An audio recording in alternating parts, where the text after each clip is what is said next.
Okay, if I restart the timer, we'll give it another try. You want me to restart the run? Yes, please. It's only 35 seconds in anyway.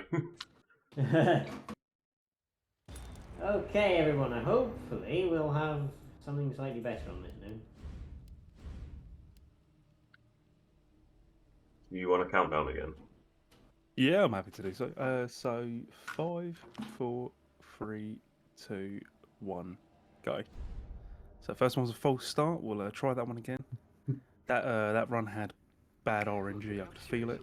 This one, this is going to be the run. All right, I believe. Oh yeah. We were just resetting the RNG, so we knew something bad was going to happen a bit later. Exactly. We knew that it was going to give you bad RNG throughout the run, and thought, you know what, let's give it another go. So Claire running for the gas station a second time today. But yeah, I mean, it's really in theme with a lot of Resi 2 runners because it's the reset heavy part. You know, it's everyone's favourite section. Commenting on that. No comment. Ski flick. It's like a nightmare. Going through this intro sequence here, not really much to comment on. I mean, I suppose in terms of the remake, this is pretty much brand new to the remake. It was never in the original. Attention all citizens. Originally, it was just part of the CG cutscene at the beginning, but here they kind of make it a little bit more interactive. But straight back into the action here. Claire doesn't actually even go to the gas station in the cutscene, does she? She just goes to the diner. Yeah, she goes to they go meet up in the diner, don't they? So you can see Snake's taking some damage here intentionally. In the remake, the girls seem to move a lot faster when they're injured. It's just a strange quirk the game seems to have. As a result, we're going to be seeing Claire running about with her hand on her hip the whole time in caution. What you've just seen me do there on the stairs is something we call stair skating. It just means it cancels the running upstairs animation, which means Claire goes up even quicker. Yeah, usually they'd like kind of not necessarily stumble up the stairs, but they'd slowly run up the stairs. But with stair skating, you just skate straight up the stairs, easy. The biggest one I ever found for going upstairs game-wise was FGS4. Like, old Snake takes about 50 minutes to climb up a set of stairs because he looks like he's like jogging on the spot. It's kind of weird that every Resi remake has some form of stair skating. I'm wondering if they'll do the same thing in Resi 4. I don't think it's ever an intentional feature. I'm convinced Capcom just seem to kind of mess it up each time. But you can see Snake over in a menu there. By pausing the menu for a couple of seconds real time, the door actually opens up instantly. So a little bit of the real time nip there. And it's a free as well, because the way the timer works in this game is it goes by IGT, or the in-game time, and it's only during gameplay. So if you pause the game, watch cutscenes, all of that stuff, the timer completely stops, which is always a bit of a convenience.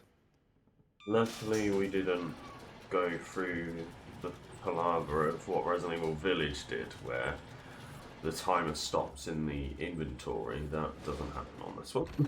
Yeah, I mean, for some reason, they've just never seemed to have gotten the timer right in these games. It's kind of strange. It seems to be different on every one, doesn't it? Yeah, exactly.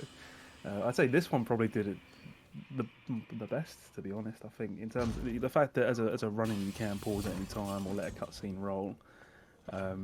Always a massive advantage in my opinion. Obviously, you always wanted to go fast, but being able to pause and take a breather, you know, it helps. But we're here at the RPD one, the first main part of the storyline.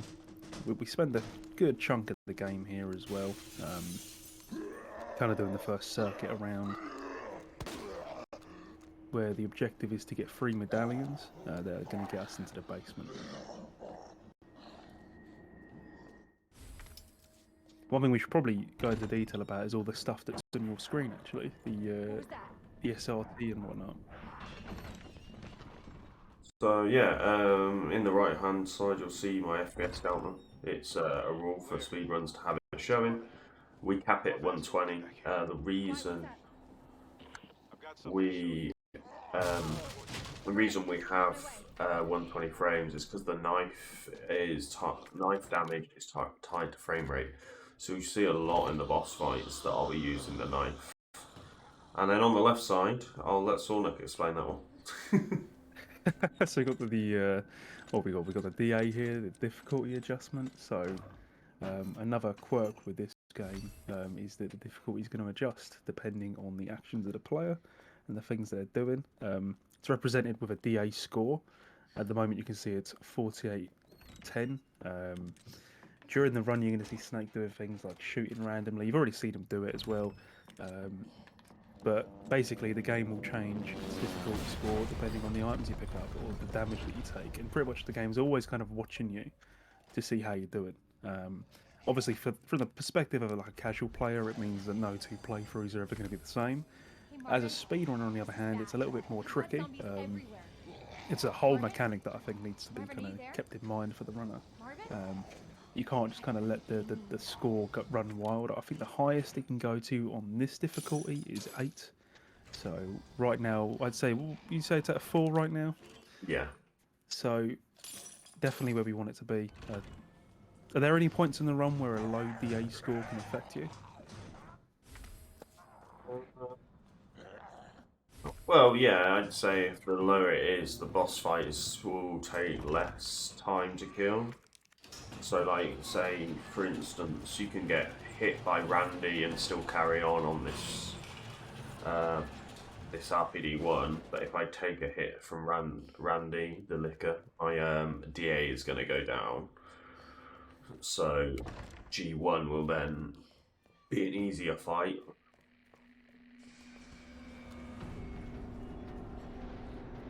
So going for the second circuit here, as I like to call it. And as you go through this part of the game, each kind of time you go through, the station changes in a way. You know, it helps with the storytelling. It helps let you know that things are going really bad. You know, what started off as a kind of dead police station is now starting to be swarmed with zombies. And as we go through the game, in the police station, you're going to see more and more things kind of going wrong. Thankfully, though, we're quickly getting through it. I think after we've gone through this little circuit here again, we'll be on our way to the first boss battle.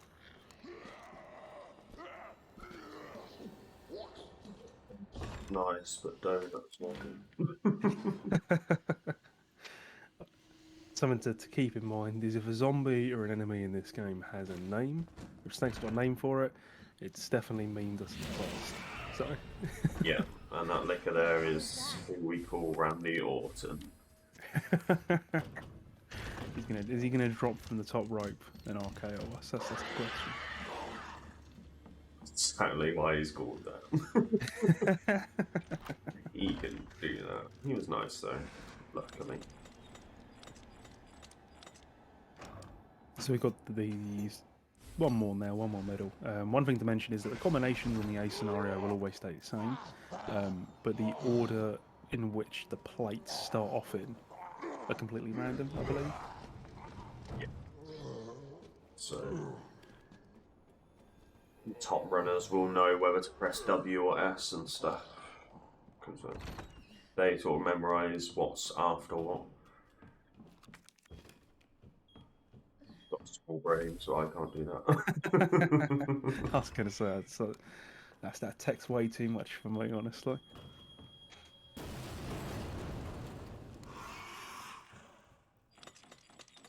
So getting to the third medal here. And just like that, we've got all 3 items that we need to get out of RPD1. So, wasting no time here. We look up a lot during liquor segments, just because it manips sort of the RNG so they don't come and attack us basically.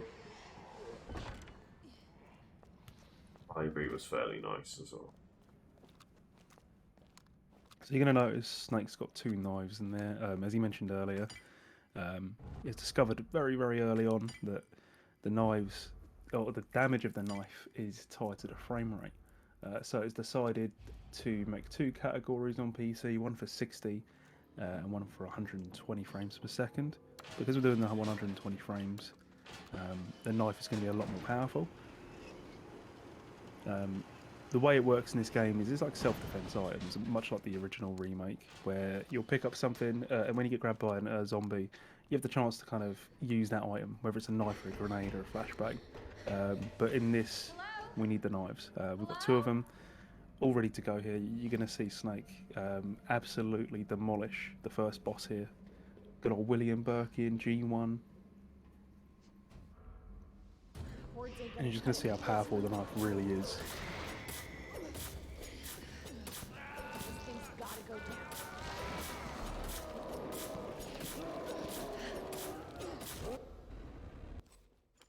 Just sent him home, easy. GG's, man. It's always interesting for someone first watching a 120 run that it's like, wow, you can get boss with a knife, what the hell? I mean, it's one of those things, right? You know, as a casual player, I think the first time I played it, you know, I'm running around the little arena, they put you in, you know, keep wasting all my ammo. And like you said, the first time you see someone do that, they pull the knife out and just go absolutely ham on it. It's insane, honestly.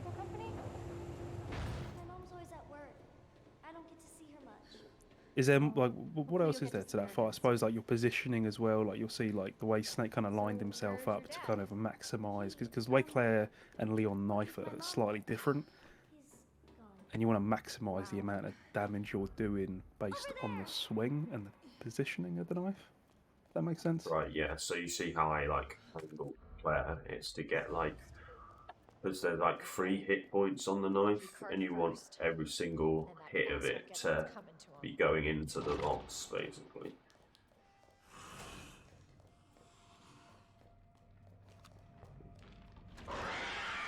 Yeah, it's pretty much. It was decided early on.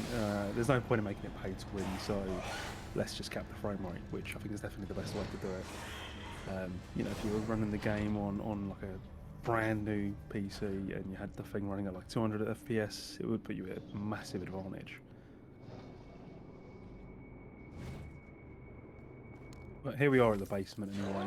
In terms of the story, Sherry, we've just met Sherry very briefly before she gets taken away by Chief Irons, and now we need to get out of the police station. So we're slowly approaching RPD2 here, this is the second main part of the game. Very nicely dodged.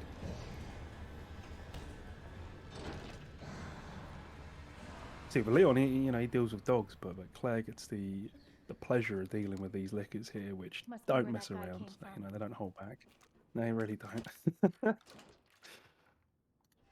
Katie, welcome on in.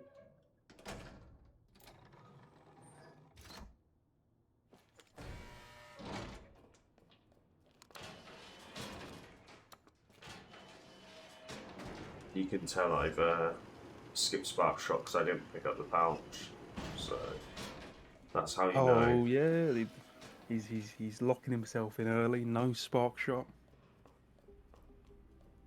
Safety. Yo, Matt, welcome.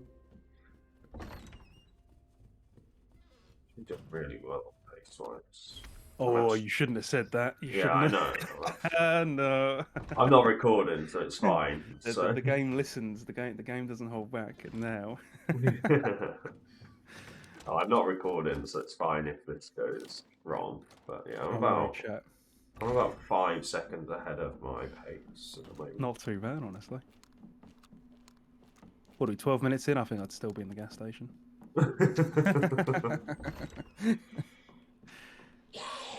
So yeah, back in the RPD now.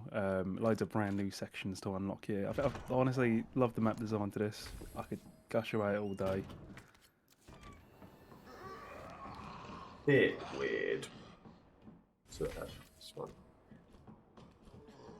Pick up the Metal Gear. The Metal Gear. The Metal Gear. What's interesting here is for Claire, she'll get down here just fine, but when you're playing as Leon, he breaks the ladder and you can't pass through that anymore. Yeah, but it's actually easier than Leon because with Claire you have to like Just climb all the way down, don't you? if you hold shift and just carry on doing like as if you were going to run backwards, she takes a weird sort of like wiggle line, and it messes with like obviously optimal movement. Mm. And with Leon, because it's coming out of a cutscene, it's like straight, yeah, easy. Jesus, stay back! Is that the better runner Sonic I hear? Just saw that. Morning, mate. How we doing?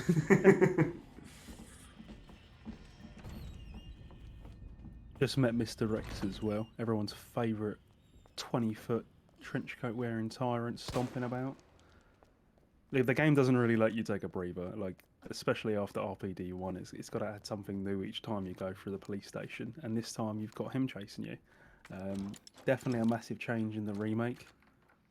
He was more of a set piece in the original. Here he can just follow you about everywhere.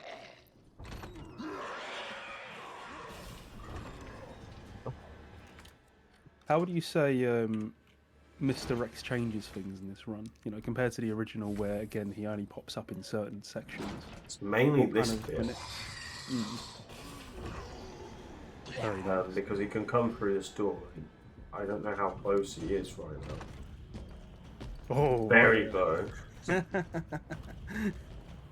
got really lucky there. But yeah, it's mainly this section. So probably Leon. He's more in it because as you'll see later on, Birkin actually ends up settling that old age argument, like who would win in a fight between Birkin and Mr. X. It's still it's proper confusing to me though. If you know, Mr. X gets sliced in half in this, and then he pops back up in Leon's scenario.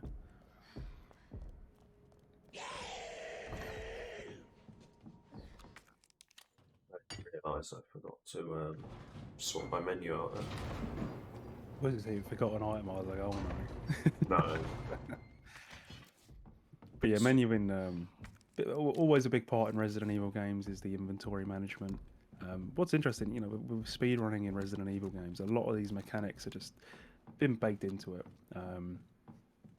You know, like the game will always rank you at the end of your run. You know, showing you how well you did, how fast you did that, and it all comes into play with speedrunners. You know, I think even from the original game, it's always kind of egging you on to finish the game in less than like a few hours, like 3 hours, hour and a half. Yeah. To unlock some stuff, and I wonder if the developers ever knew or realised just how far these games can be pushed. So about 8 seconds.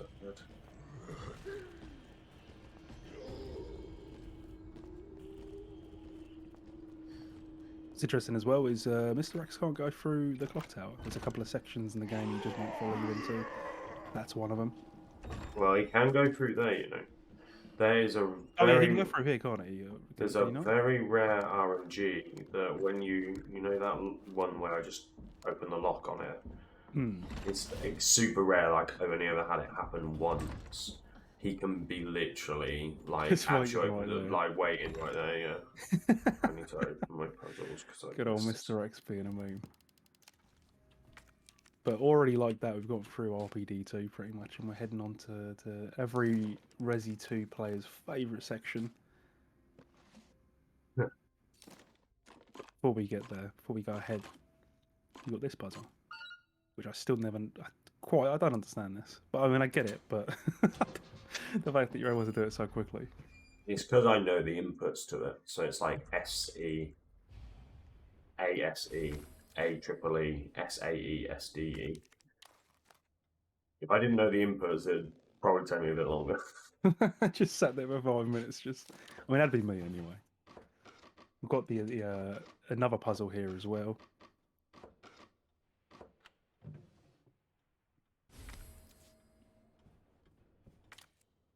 And is there any RNG to that puzzle? There is, isn't it? It's when it's the way the blocks are facing or something. The only thing that's guaranteed is you always swap block 1 and 3. But you can get a really nice RNG where, like, as soon as you put block 1 and 3 in,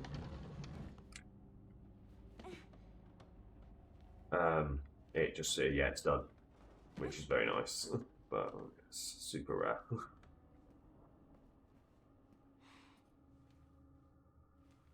There is a bit of downtime in this section. Mostly we're just playing as Sherry here, finding out what she was getting up to whilst we were dodging Mr. X and running around the RPD. This is a completely brand new section to the remake. It was never in the original. That must be the door out of here. One thing I noticed is she's on danger. She has 400 health according to the SRT, which I've never noticed before.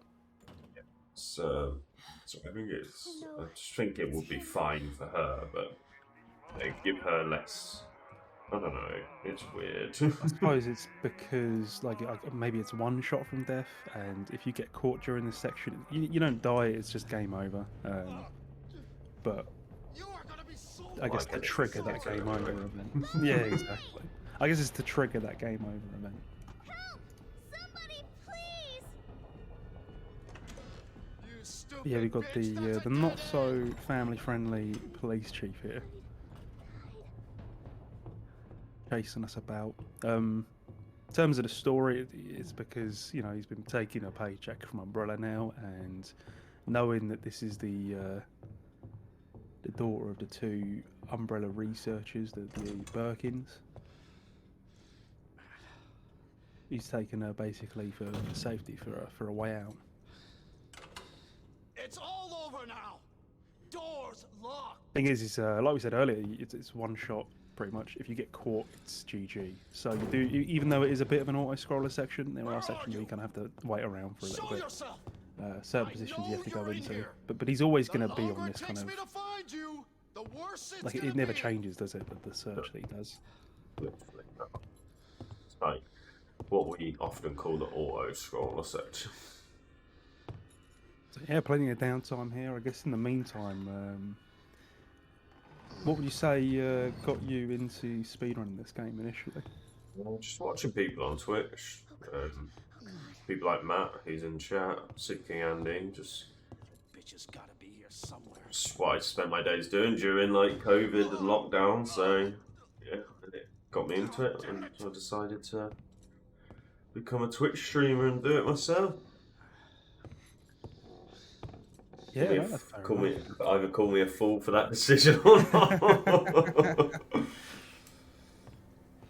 To start speedrunning, it's always a big sacrifice to the mind. I think like there's motivation behind it. Like I'm a big admirer of what Curtis managed to do with this game. This guy's like an absolute machine, and to have the motivation to one day get to that level is my motivation. That's why I do it every day. I think it's always sexy in these games, get pushed to their just absolute limit, and just seeing what kind of tech is there. There's so many things in here that even after playing the game casually for ages, you don't really learn until you start speedrunning, and you really learn about the quirks of the game. For things like stair skating or the FPS being tied to the knife damage, or other things. Just knowing certain manips and stuff. It's like wow.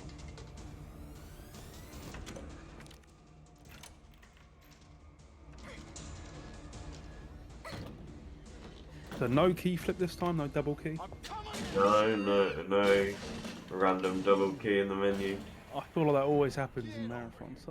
It's like a marathon tradition where if you spam the button too quickly, you pick up two versions of the key for some reason. Good to see you Again, just another quirk that as a casual player, even if you've played this several times over, you may never have known it was a thing.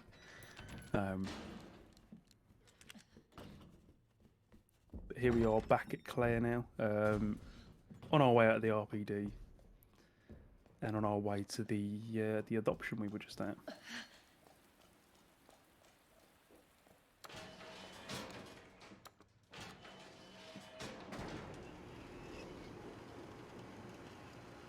So I know, like, you started off running this on console, and then moved to PC, and then recently kind of did some more console runs. But what would you say are the main differences between the two platforms?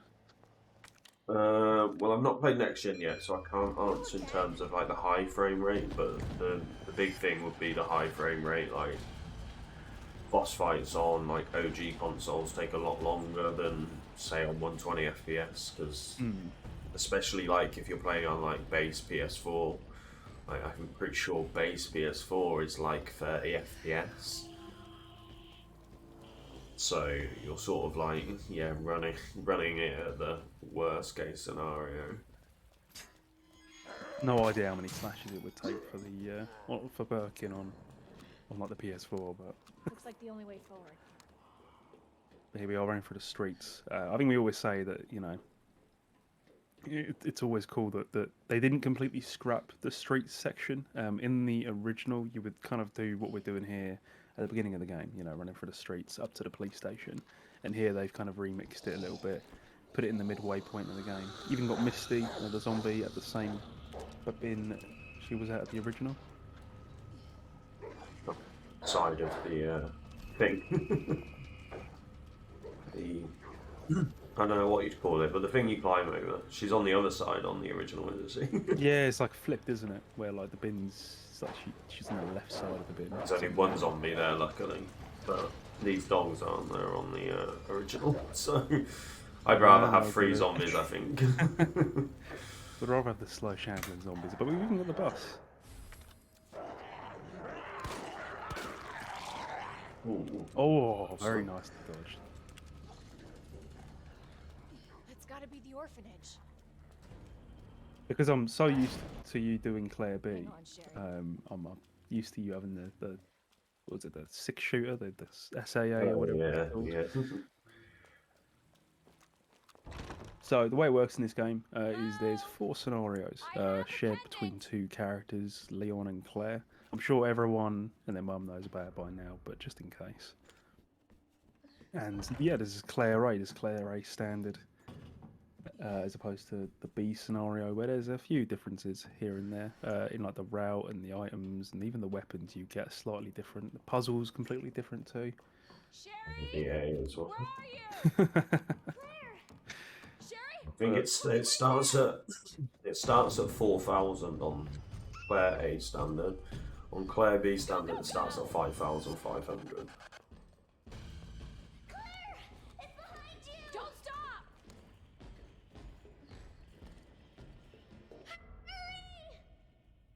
She's always fun.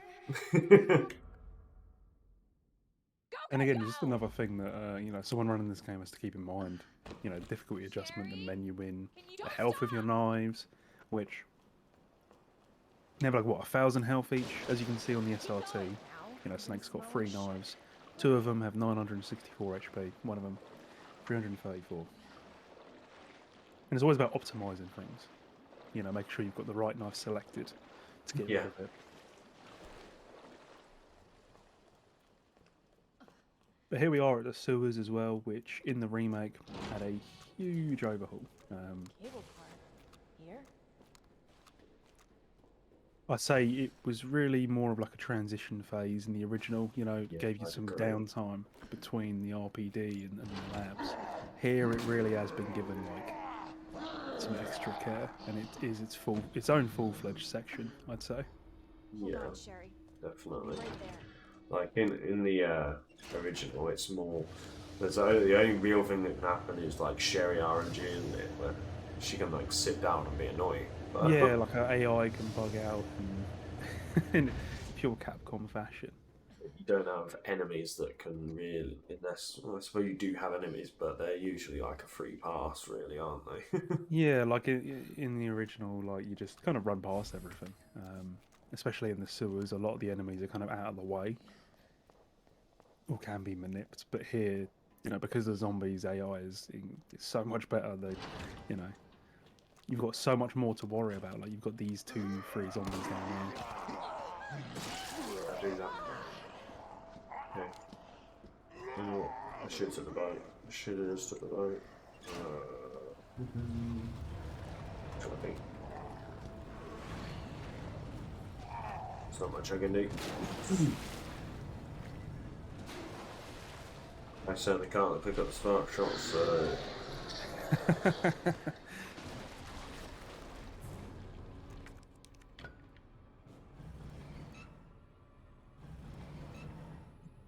I'll have to just get the safety knife in, lads. That's fine. What the fuck? Whoa, Claire, let's keep this family friendly. Okay? Yo, did you not hear what Irons was saying earlier? Oh my god. Someone's got to give him a good talking to, honestly. Is someone not being family friendly at my marathon? God, we're only like, what, half an hour in? Barely half an hour in, these characters are swearing like a sailor. So yeah, the main objective for this, we've got the, what do they call it, the T valve or something?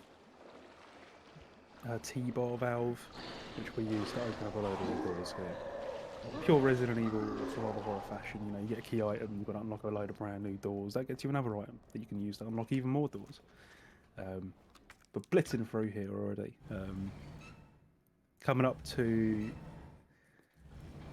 I don't even know what you'd call this section, but it's definitely a fun section. You've got No, the you G can't. mutants. Are you alright? Less of the fun. There's nothing fun about this section. So another really decent example as to how like the game has been changed in the remake, because this section wasn't here, and also the G mutants that we're about to see here. They've been downgraded but also upgraded, because in the original they're a boss in the fight, but here that you do see a few of them, but they're stronger than the original boss, which is a bit weird to say.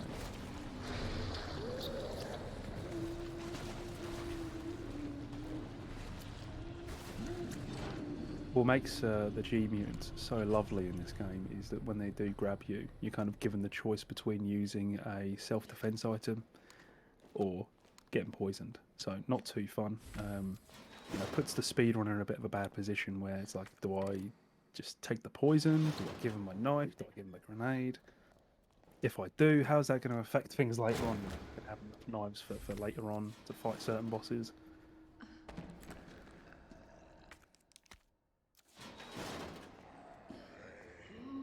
But there's a spark shot there in the background. Not going to be taking it.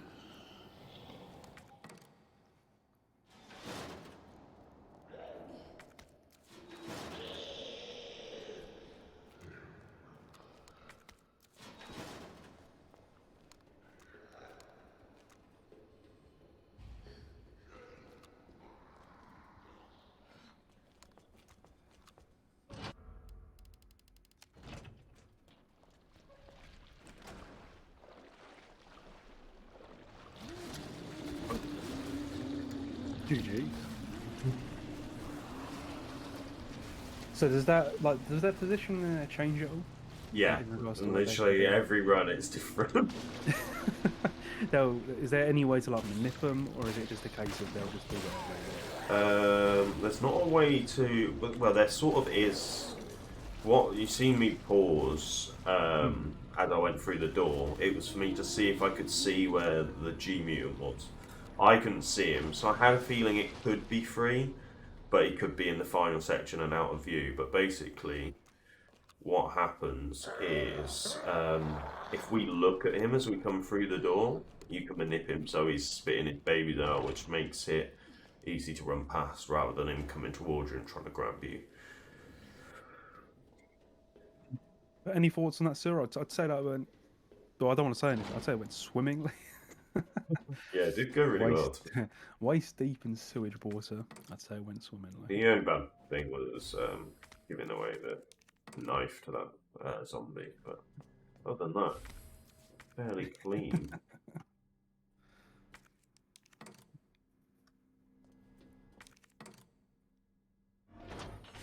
So we put in all of the key items here, the chess pieces, All right, Sherry.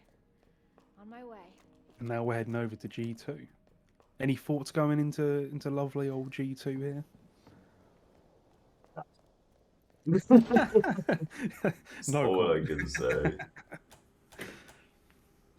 So we're going to get Sherry here, but before we do, because it'd be way too easy to just get Sherry. So you're going to see Snake throw a grenade here, and that's actually going to skip the first stage of this fight, where you'd be running around, watching out for Birkin's claw. But now it's going to completely skip it. You're also going to see Snake's drops the video settings down, so we can just consistently maintain 120 frames. We need to ensure that we've got that at all times, so the knife is doing as much damage as possible.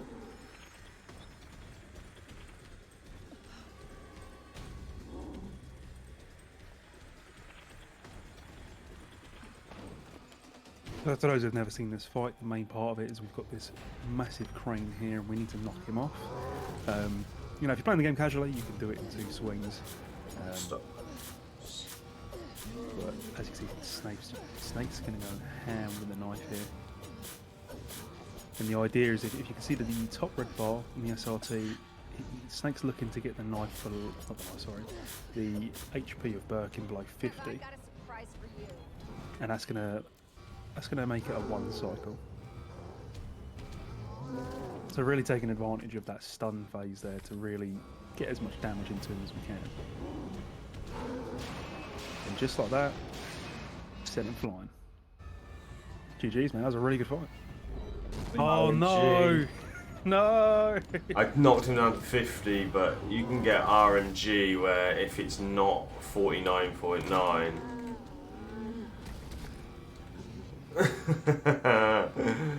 Oh. Like, it's a toss-up where it can happen. I should have just been safe and done like... I should have kept my mouth shut. I probably thought the fight was over and everything.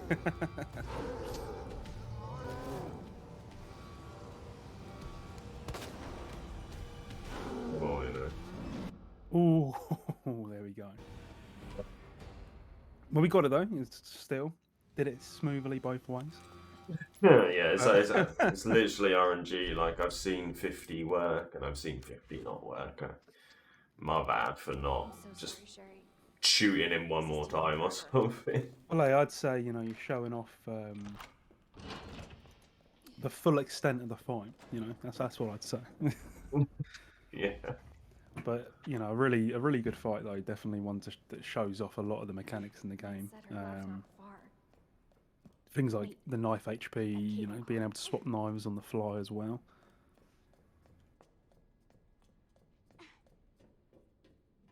And it just shows a lot of the quirks and the features that this game has.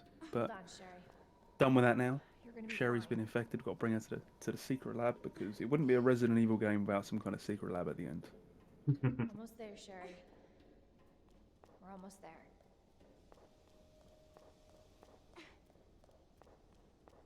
Oh, good.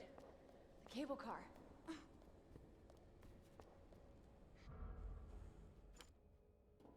Okay. Better check everything.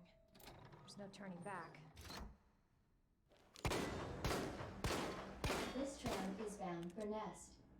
Do not exit until the final destination.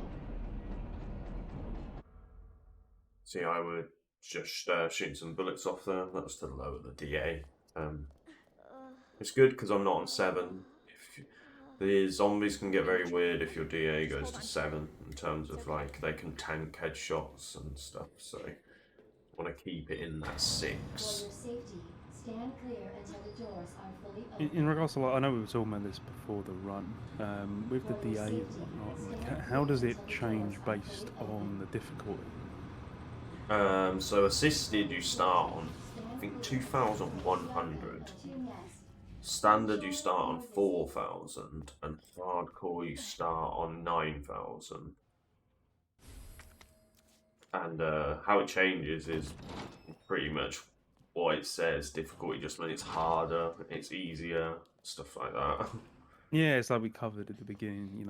Pretty much anything you do, the game is silently judging you and changing the score based on what you've done. Yeah, especially with when you get to 7, just like semi-hardcore, but not full hardcore, you can get double lunge zombies and stuff. So, like on hardcore, where they lunge twice at you rather than just the standard lunge.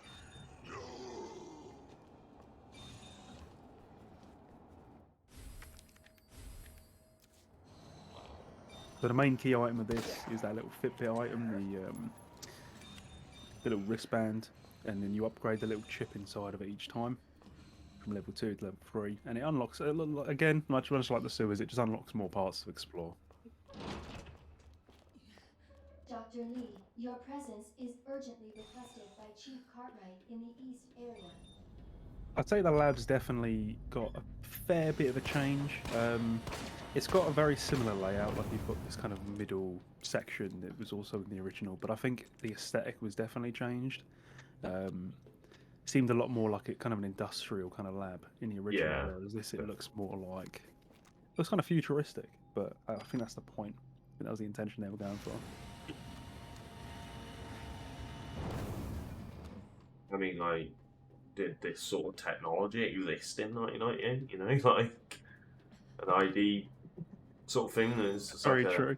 It's like an ID tag that's tagged over doors. Like, who knows? Well, I know And then that, you have like, a USB stick. In yeah, the I was game. I was looking to mention, like, I don't even know if USB sticks existed in the late 90s, but here, I mean, you don't see it in the run, of course, but you know, you can come across one casually. So, you know, Raccoon City, cutting edge, ahead of the time here.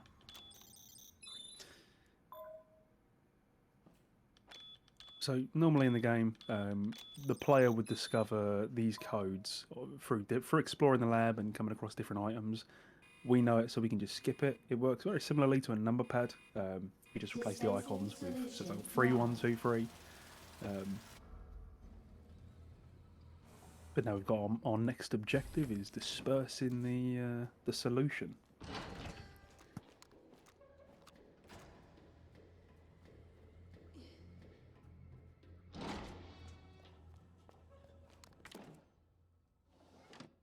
Manual mode engaged. Adjust amount of solution to match cartridge capacity.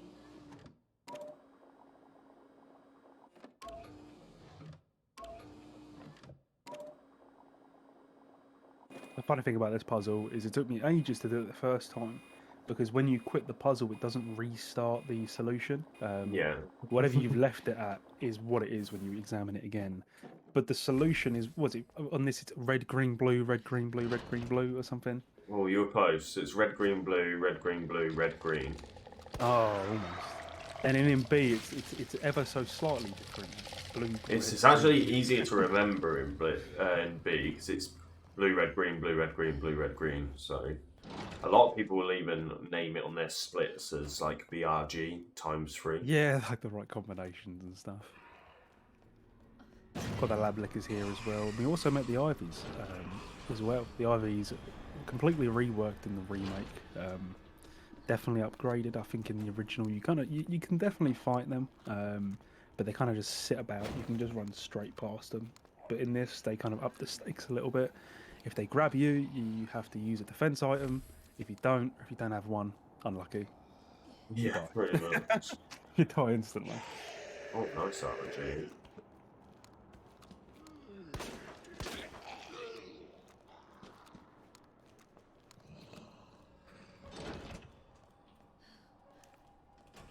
RG. Yes.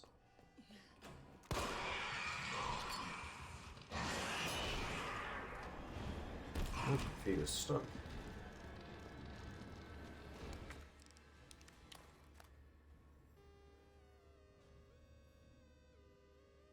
I keep messing that up, I don't know why. A few times I've done that now. With that, it's like it's a Q and E, isn't it? Mess up a W and S or something. I've got it bound to 1, so 1 triple SD. I think I keep over hitting S or not hitting it. New messages. With that's the signal modulator. We pretty much use it just to restore power to certain parts of the lab. Again, lets us access certain sections. Cooling complete. But now we've completed the solution, I think it's called.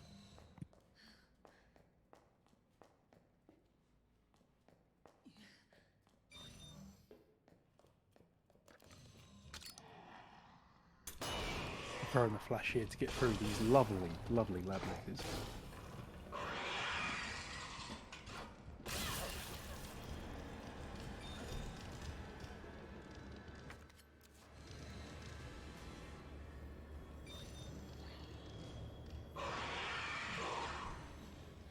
And as you can see, these boys don't hold back.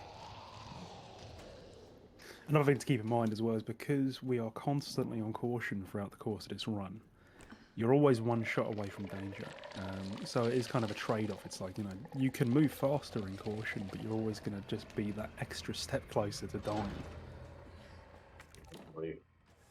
Usually, I had to be a bit wary of what I was doing there, because usually we'll go and grab that knife, but because we lost one earlier. So much for the weed infestation. Kind of, what happened there kind of helped us in a way, because we're still on caution, and it's lowered our DA quite significantly. Yeah, it dropped it down to like a decent 6, which I guess puts you in a really good position here for the upcoming boss fights. In a way, 3 full knives is enough, so if I do get grabbed by any IVs, I'll be okay. Raging right now. Oh, he was rearing. He put himself in that position there. He's like, I'm going to grab him. That's usually if he's in that corner, it can be like a free pass, which is always good. But just like that, we're working our way through the lab here. Done with this section of the map. The next part coming up.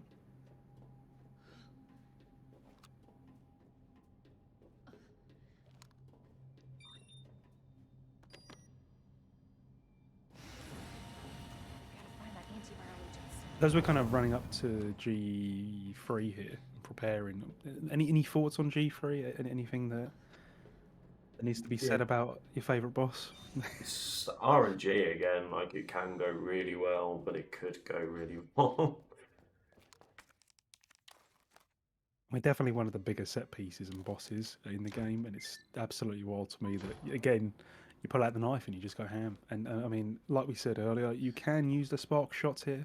Snake's opted to not do so today. High stakes, all that. High risk, high reward. Go off, YOLO strat or something. Exactly. But putting on a good show for everyone. What kind of speed runner would I be if I was going safety all the time? Yeah, marathon, exactly. Just don't need it. So we get the vaccine here for Sherry. Snake's almost put it 200% there. Not do that. But lowering the video settings here so we can properly maintain 120 frames.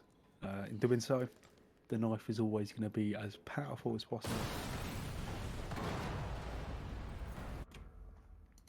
Class A breach detected. So the idea here is to pop the 3 eyes that he's got.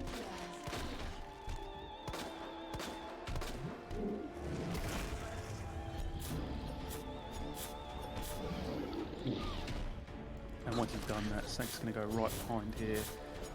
The eyes have actually burst out of the chest. And what Snake's done there is he's done it so when the knife will break shortly, instead of Claire pulling out another knife, she'll be able to switch. Oh no? I'm in trouble. Whoa, this has gone very quickly.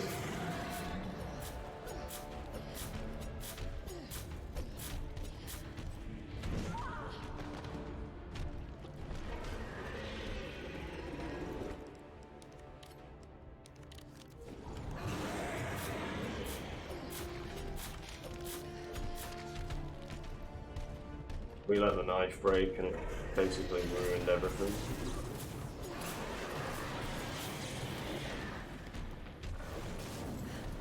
What Snake was trying to do was skip that and do it in one phase. But either way, you got it done. GG's. So you saw that as Snake kind of equipped the, like he went into the menu, equipped the knife, and then either equipped or unequipped the handgun. Now when the knife breaks in your hand, it puts Claire or Leon in this animation where they kind of drop the knife because it's just broken, it makes a sound as well. In equipping / unequipping that weapon, it allows for Snake to skip that and she'll just pull out the next knife. Gotta get back to Sherry. Could have gone better, but we're alive and that's the main thing. Didn't know. Exactly, we made it. That's what's important here. I say a good fight either way. We've had to put ourselves on fine, but is what it is, man. It is weird seeing her run with the gun in both hands. Honestly, I was going to say something looked a bit off there.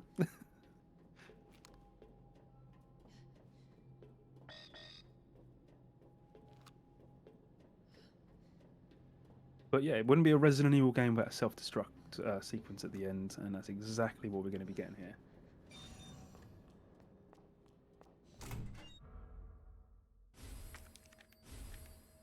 Sherry, can you walk faster? Yeah. I don't want to rush you, but we have to go. Use the central elevator to evacuate immediately to the bottom level train platform. Attention. I think that should. Can I change the image quality? No, I don't think I put it back up. Let's get the hell out of here. Use the central elevator to evacuate immediately to the bottom level train platform. You see now the DA is at 8125, so essentially you're playing semi-hardcore. Are there any opportunities here on like the escape to reduce the DA here? Only if you took like damage and stuff. I suppose you can't really do, can you? Because you got IVs all about. Yeah? I think if you get grabbed and use a knife, it does lower it slightly. I don't remember though. It's been a while. Save your things until I get you out of this place. Yeah, Emmy's never seen this part 'cause she's a mod for me and I don't get this far anymore.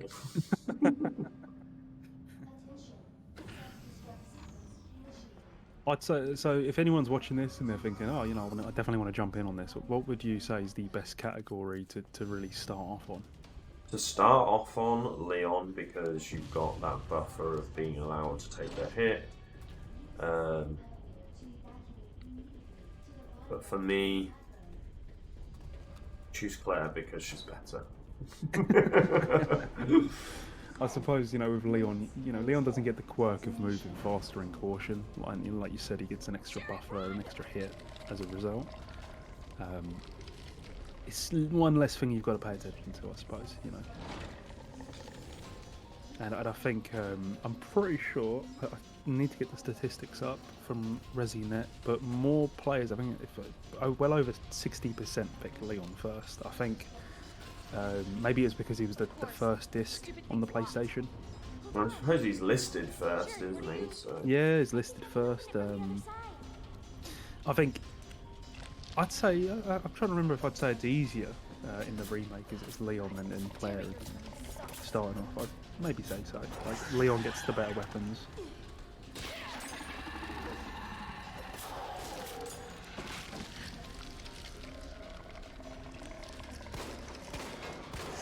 The Snake here he's just lowering the DA a little bit here. Well, it's actually not lowered DA. Oh, well, it is with my shots, but the knives are not lowering it.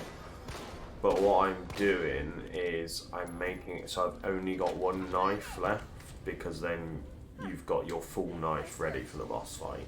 Yeah. And it's like, what is it, one knife and a grenade?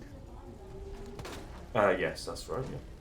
That zombie's always going to have 1 HP as well, so it's always just going to take one shot to take down. Sherry, you hanging in there? Fire. Atta girl. Think we're But almost on the out of here. approach here to G4, any thoughts going into it?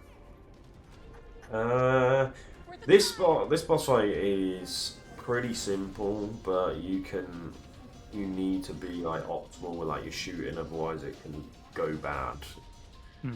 It's my thoughts, and getting knife kills the hard part of it. It's like very hard to do.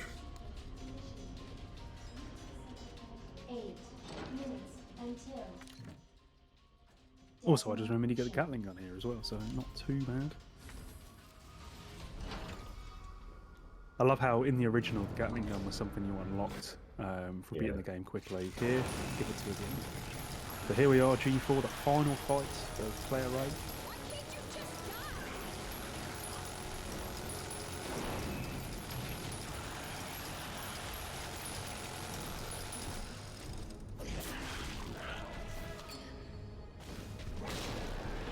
You see Snake's throwing the grenade there, that's going to stop him from climbing all the way up and jumping down. It saves a lot of time there.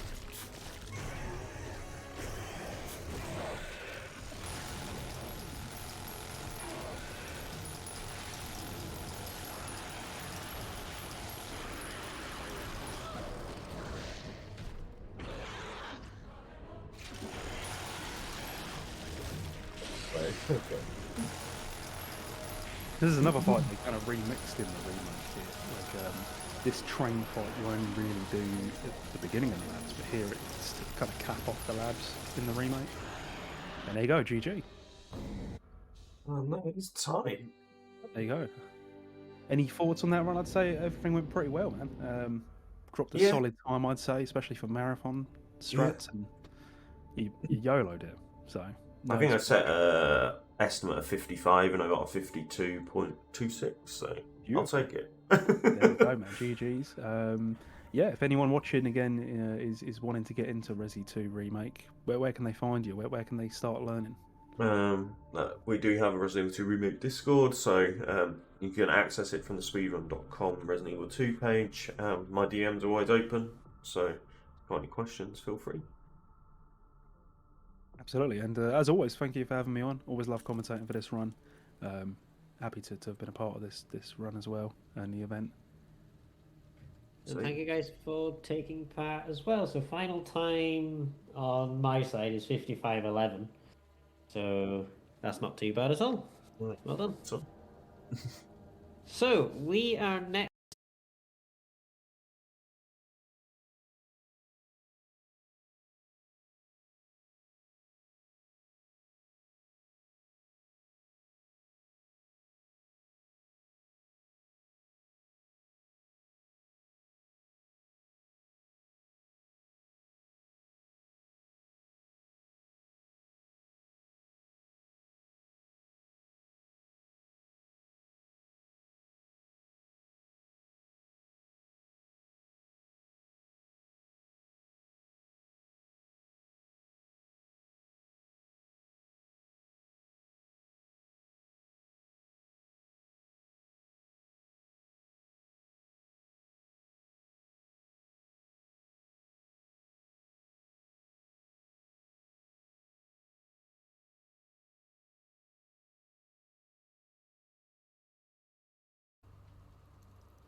Yeah, I didn't know that the Streamlink thing had the commercial breaks in it because I thought it was.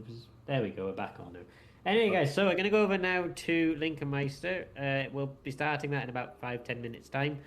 We are running a little bit behind schedule at the moment due to obviously technical difficulties. Apologies for the commercial breaks that kind of just pop in the middle of runs. By the way, unfortunately, I have absolutely no control over that.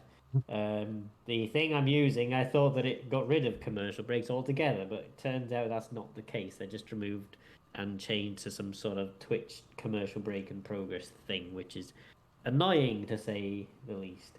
Anyway, so thank you guys for commentating. Thank you, SnakeSocom, for the run, and we'll hopefully see you again at another InstaSpeedathon event in the future. So.